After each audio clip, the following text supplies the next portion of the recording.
It was U.S.A.I.D. that I fear much more than the CIA, because the U.S.A.I.D. is how CIA gets shit done. U.S.A.I.D. is clearly in the job of trying to bring about regime change. It has secret bank accounts, shell companies. U.S.A.I.D. gets $50 billion a year in U.S. taxpayer money. That's a larger overt fund than the CIA has. U.S.A.I.D. perhaps is the new CIA. Have we ever tried to meddle in other countries' elections? Oh, probably. This is not just about over there. This is about here. They have a process, a system by which they destroy other nations, and they use that same process and system in order to destroy the United States. It's a plot against our own people. America, what if I told you that the United States government was acting like the world's Gestapo, using organizations like U.S.A.I.D. under the pretense of humanitarian aid to topple governments, install politicians, and orchestrate regime changes in third world countries? I disagree with that as somebody who has helped plan coup d'etat. Yeah. Not here, but, other places.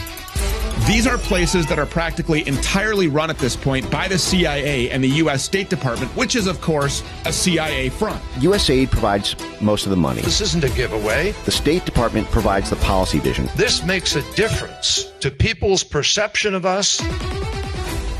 Tricky endeavors, whether it's fighting terrorism, Al-Shabaab groups in U.S.A.I.D. camps, or narcotics. Joe Biden's State Department is commanding the Taliban to keep the opium flowing. Or oppression or resistance to governance. Those U.S.A.I.D. trucks were stopped at the border to Venezuela with fully automatic weapons. All of those things. I don't think that's humanitarian aid. What a difference that makes. And if we stand for democracy anywhere, we have to stand for it everywhere, including in Guatemala. Guatemala. What if I told you that U.S.A.I.D., the State Department, and the CIA created a fraudulent political party and then used that illegitimate party to rig the 2023 Guatemalan election so they could install a list of CIA-controlled politicians who would continue to allow them to run the world's largest child trafficking network out of Guatemala? Nothing to do with that?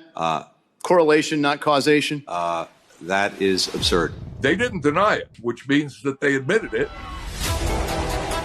This is no question, a political shocker in Guatemala. The U.S. government, the Biden administration, helped cover up voter fraud. Why Guatemala? Why not some other country? Guatemala is concerned about child trafficking, the NGOs that are trafficking the children. Jill Biden was the chairman of the board of Save the Children. You guys just raided Save the Children. Guess who stepped in? The State Department, U.S. Embassy, and U.S.A.I.D. Another coincidence? America. What if I told you that DHS, under the direct orders of Alejandro Mayorkas, would create a public-private partnership with Mexican cartels, and that HHS, under the direct orders of Xavier Becerra, would create a public-private partnership with NGOs like Save the Children and Southwest Key Programs. And in this quasi-public-private partnership, they would use your tax dollars to fund the world's largest international child trafficking operation. As to whom we know where they are, that is outside the responsibility of the Department of Homeland Security. This is nothing but lies. Nothing but lies.